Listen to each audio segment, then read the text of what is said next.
तो hello anime lovers, स्वागत है आप लोगों का एनिमे डिकोड चैनल पर। और आज हम देखने वाले हैं टोक्यो रेवेंजर सीजन 3 के एपिसोड नंबर 9 को। तो चलिए शुरू करते हैं इस एपिसोड को बिना किसी देरी के। तो इस एपिसोड की स्टार्टिंग में हम देखते हैं कि बहुत सारे लड़के मार खा के पड़े होते हैं और स्माइली वहाँ पे खड़ा होता है, लेकिन एंग्री बैठ के रो रहा होता है। तो स्माइली उससे कहता है कि रो मत सोया, अब से सब कुछ मैं संभाल लिया करूंगा, तो तुम मुझसे वादा करो कि तुम दोबारा कभी नहीं रोने वाले। इसके बाद हम मित्सुया और स्माइली को देखते हैं। तो मित्सुया कहता है कि हे स्माइली, क्या सोच रहे हो? तो स्माइली कहता है कि ओ मैं बस कुछ याद कर रहा था। तो मित्सुया कहता है कि क्या? तो स्माइली कहता है कि जब हम छोटे थे तब एंग्री गुस्से से पागल हो गया था और तब उसने मुझसे एक वादा किया था, बस तभी से वो मेरी एक बात मानता आ रहा है। उम्मीद करता हूँ एंग्री अकेला ठीक होगा, अगर वो दोबारा रोया तो पता नहीं क्या होगा। तो मित्सुया कहता है कि चिंता मत करो, वो मजबूत है, ठीक ही होगा। तो स्माइली कहता है कि ये तो सच है, मगर दूसरी तरफ हम देखते हैं एंग्री और हकाए को, जो कि हेतानी ब्रदर्स के ऊपर हमला करते हैं। हेतानी ब्रदर्स उन पे भारी पड़ जाते हैं और रिंदो एंग्री को पकड़ के नीचे गिरा देता है। तो एंग्री कहता है कि स्माइली आराम से उसके टैकल को रोक देता। इसके बाद हम देखते हैं कि रिंदो ने एंग्री की टांग से पकड़ रखा होता है और वो उसकी टांग तोड़ देता है।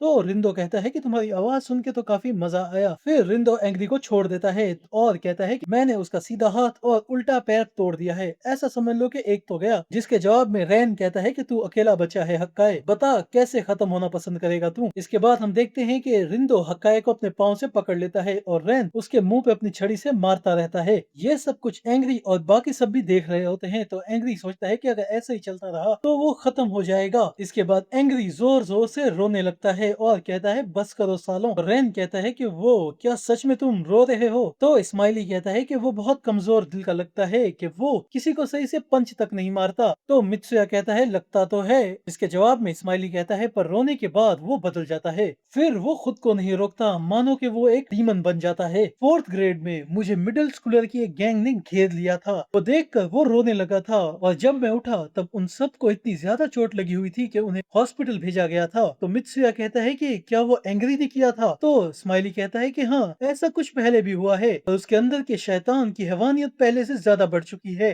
तो मैंने उससे वादा करवाया था कि वो दोबारा कभी नहीं रोएगा। अगर बात आगे बढ़ती है तो वो ठीक नहीं होगा। इसके बाद हम देखते हैं एंग्री को, जो कि कहता है सॉरी स्माइली, मैं तुमसे किया वादा पूरा नहीं कर पाया। जिसे देखकर रिंदो कहता है कि टूटे हुए पैर से वो कैसे चल रहा है। दूसरी तरफ स्माइली कहता है कि जब वो रोता है तब वो मुझसे 100 गुना ज्यादा ताकतवर हो जाता है। इसके बाद रिंदो एंग्री से कहता है कि ओए ज्यादा मत कर, तेरा सीधा हाथ और उल्टा पैर टूटा हुआ है, शायद मेरे पास और कोई रास्ता नहीं है, मुझे एक और हाथ तोड़ना पड़ेगा तेरा। जिसके जवाब में रैन कहता है कि रिंदो ऐसे अचानक से उसके पास मत जाओ। रिंदो कहता है कि चिंता मत करो भाई, वो ढंग से हिल भी नहीं पा रहा है। इसके बाद रिंदो भाग के एंग्री को टैकल करता है और उसे पकड़ लेता है, लेकिन वो उसे हिला तक नहीं पा रहा होता। जिसके बाद एंग्री कहता है कि मैं आखिरी बार फोर्थ ग्रेड में रोया था, तब वो सब जमीन पे पड़े थे, स्माइली ने मुझे कहा था दोबारा कभी मत रोना। ये सुन के रेन कहता है कि रिंदो उससे दूर हटो। तो एंग्री कहता है कि ऐसा उसने इसीलिए कहा था कि मैं किसी की जान न ले लूं। के बाद एंग्री रिंदो को दूर कर देता है और उसके मुंह पे जोर से पंच मारता है, जिसकी वजह से वो एक ही पंच में गिर जाता है और बेहोश हो जाता है। ये देखकर रैन कहता है कि वो कहाँ चला गया। एंग्री रैन के पीछे से आ जाता है और कहता है कि अब तेरी बारी है चोटी वाले, और उसे एक ही मुक्के में नीचे गिरा देता है, जिससे वो भी बेहोश हो जाता है। ये देखकर तेंजाकू के बाकी मेंबर्स कहते हैं कि हाइतानी ब्रदर्स एक झटके में गिर गए। इसके बाद मुच्चू उस क्राउड में से बाहर आता है और कहता है कि जरा एक सेकंड रुक। चिफुयू उससे कहता है कि मुच्ची, हमारी लड़ाई अभी खत्म नहीं हुई है। तो मुच्ची कहता है कि तुम मजाक कर रहे हो हाइतानी, तुम ऐसे कैसे हार सकते हो? फिर वो एंग्री को देख के कहता है कि तू तो वही बच्चा है ना जिसे मैंने एक बार धोया था, तूने इनके साथ अभी ऐसा क्या करा है? इसके बाद हम देखते हैं कि एंग्री एक ही मुक्के में मुच्ची को भी नीचे गिरा के उसे बेहोश कर देता है, जिसे देखकर चिफुयू कहता है कि नामुमकिन, क्या ये सच में तुम हो एंग्री? तेंजाकू के मेंबर ये सब कुछ देख के कहते हैं वो तो एक राक्षस है। इसके बाद एक और बंदा आता है और कहता है कि तो तू है तोमांग का डार्क हॉर्स, मैं नरमी नहीं बरतूंगा सोया। इसके बाद वो एंग्री को पकड़ लेता है और उसे पटक के नीचे फेंकने ही वाला होता है कि तभी एंग्री उसे नीचे गिरा के उसकी गर्दन पे अपना पांव रख देता है। ये देखकर बाकी तेंजाकू के मेंबर्स बहुत ज्यादा सदमे में चले जाते हैं और चिफुयू कहता है कि तुम्हारे अंदर क्या आ गया है एंग्री? ये सब कुछ ईजाना भी देख रहा होता है। तो ताकि मिची कहता है कि एंग्री ने लगभग आधी तेंजाकू को अकेले ही हरा दिया। इसके बाद हमें फ्लैशबैक दिखाया जाता है जहाँ मुच्चू माइकी से कहता है कि माइकी, ऐसा कुछ है जिसे मैं कभी नहीं छोड़ सकता। तो माइकी से उससे कहता है कि हाँ मत छोड़ना, वैसे भी मुझे तुम्हारी जरूरत है। इसके बाद चिफुयू एंग्री के पास आता है और कहता है कि वो कमाल का था एंग्री, और ताकेमिची आके कहता है कि अभी ये क्या हुआ। दूसरी तरफ तेंजाकू के मेंबर्स में से एक कहता है कि वो कौन है, उसने हमारे बिग फोर को ऐसे ही हरा दिया। तो दूसरा बंदा कहता है कि वो पुराने ट्विन डेवल्स का दूसरा बंदा है ना, मुझे नहीं पता था वो इतना ज्यादा ताकतवर है। इसके बाद हम देखते हैं कि हक्काए, ताकेमिची, एंग्री, चिफुयू और इनुई साथ खड़े हो जाते हैं। तो ताकेमिची सोचता है कि हम किसी भी हालात में इन जैसे कमीनों से नहीं हारेंगे, मैं वैसा फ्यूचर कभी नहीं बनने दूंगा। इजाना और किसाकी, भले ही इसमें मैं खत्म ही क्यों ना हो जाऊं, मैं तुम्हें रोक के रहूंगा। फिर हमें एक फ्लैशबैक दिखाया जाता है जिसमें इजाना मुच्चू से पूछता है कि नई यूनिफॉर्म कैसी लग रही है, तो वो कहता है कि सही है, पहली बार विशियस जनरेशन के सभी लोग एक ही गैंग में हैं। तो इजाना कहता है कि हमारी बच्चों वाली लड़ाई आज खत्म हुई, तोमान को हराने के बाद मैं तुम लोगों को और ऊपर लेके जाऊंगा, तो इस गैंग को अपना घर बना लो और जितने खूंखार बन सकते हो उतने बन के दिखाओ। इसके बाद मुच्चू उठता है और उसके हाथ में नाइफ होती है और वो कहता है कि ये अभी खत्म नहीं हुआ, मैं इसे खत्म नहीं होने दूंगा, मैं तुम्हारी जनरेशन को हमें नहीं हराने दूंगा। इसके बाद वो नाइफ से एंग्री पे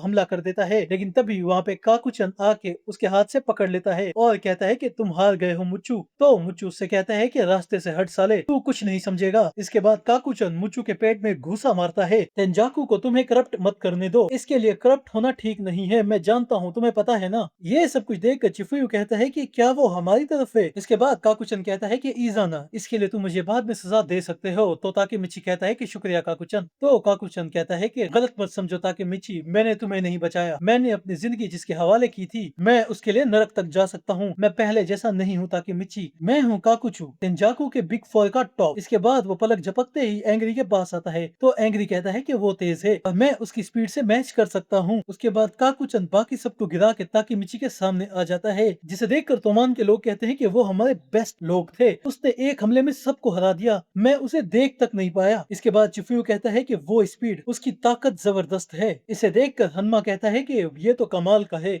इसे शुरू में भेजना चाहिए था। तो इजाना कहता है कि अगर वो बिग फोर का काम अकेले करेगा तो चलेगा, है ना। इसके बाद काकुचू ताकेमिची से कहता है कि तुम तोमान में अकेले बचे हो। फिर हमें फ्लैशबैक दिखाया जाता है जिसमें काकुचू कहता है कि मुझे गुस्सा आ रहा है ताकेमिची, वो साले डरपोक कहीं के, चाहे वो और लड़के बुला लाएं, मैं हार नहीं मानूंगा। तो ताकेमिची कहता है कि मैं तुम्हारा बदला लूंगा काकुचन। काकुचन कहता है कि शुक्रिया ताकेमिची, पर मैं खुद से बदला लूंगा, मुझे ताकतवर बनना है। तो ताकेमिची कहता है कि तुम सच में ताकतवर बन गए हो काकुचन, और तुमने खून खराबा करने वाली गैंग ज्वाइन कर ली है, आखिर तुम्हें क्या हुआ। इसके बाद काकुचन ताकेमिची को जोर से फिस्ट करता है और कहता है कि मैं बचपन से अब बदल चुका हूँ। इसके बाद हम देखते हैं कि इजाना काकुचन से कहता है कि ये कैसा घाव है, फिर वो दोनों बाहर आके बर्फ में खेलने लगते हैं। दूसरी तरफ काकुचन ताकेमिची को मार रहा होता है, तो ताकेमिची पूछता है कि क्यों काकुचन। तो काकुचन कहता है कि तुम कभी हमारा नाता नहीं समझोगे, भले ही हम बचपन के दोस्त हैं, मैं तुम्हें बेझिझक पेल सकता हूँ। ये सब कुछ कोको देख रहा होता है और कोको कहता है कि तुमने कितने भरोसे से वो कहा था कि तुमने हानागाकी में ब्लैक ड्रैगन का फ्यूचर देखा है, पर यही हकीकत है कि हानागाकी हार जाएगा। तोमान में अभी ताकेमिची के अलावा कोई नहीं खड़ा है, तेंजाकू हर हाल में जीत के रहेगा,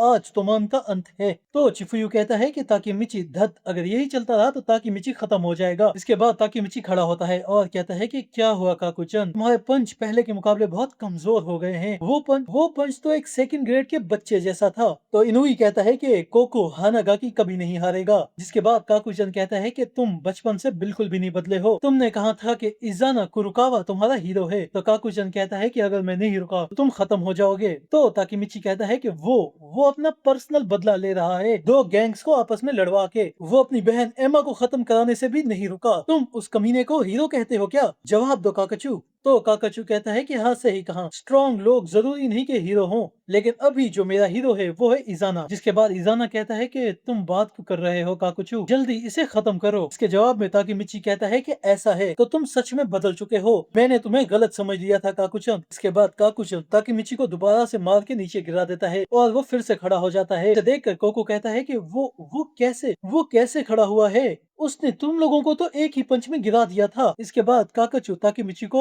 और मारने के लिए आता है, लेकिन उसके बीच में चिफुयो आ जाता है और कहता है कि रुको, इतना काफी है ताकि मिची तोमान हार गई है। शुरू से ही हमारे पास इस लड़ाई को जीतने का कोई रास्ता नहीं था। देखो, उनमें से एक भी अब खड़ा नहीं हो सकता है। तुमने पूरी कोशिश की, लेकिन अगर यही चलता रहा तो तुम खत्म हो जाओगे। तो ताकेमिची कहता है कि तोमान नहीं हारेगी, जब तक मैं यहाँ हूँ तोमान नहीं हारेगी। तो इजाना कहता है कि तुम किसका इंतजार कर रहे हो काकुचू, जल्दी उसे खत्म करो। तो ताकेमिची कहता है कि काकुचू मुझे नहीं हरा सकता, मैं तुम्हारी आंखों से ही बता सकता हूँ, उनके अंदर जीतने की चाह नहीं है, भले ही उसके लिए मुझे खत्म होना पड़े। इसके बाद किसाकी कहता है कि तो तुम्हारे अंदर है क्या ताकेमिची, क्या तुम्हारे अंदर जीतने की चाह है, भले ही तुम्हें खत्म होना पड़े। और फिर हम देखते हैं कि किसाकी ने ताकेमिची के सर के ऊपर हथियार रख दिया होता है। और इसी के साथ ये वाला एपिसोड एंड हो जाता है। मैं उम्मीद करता हूँ आप लोगों को वीडियो पसंद आई होगी। अगर वीडियो पसंद आई तो वीडियो को लाइक करना, या चैनल पे न्यू हो तो चैनल को सब्सक्राइब लाजमी से करना। मैं आप लोगों से मिलता हूँ नेक्स्ट वीडियो में, तब तक के लिए बाय बाय।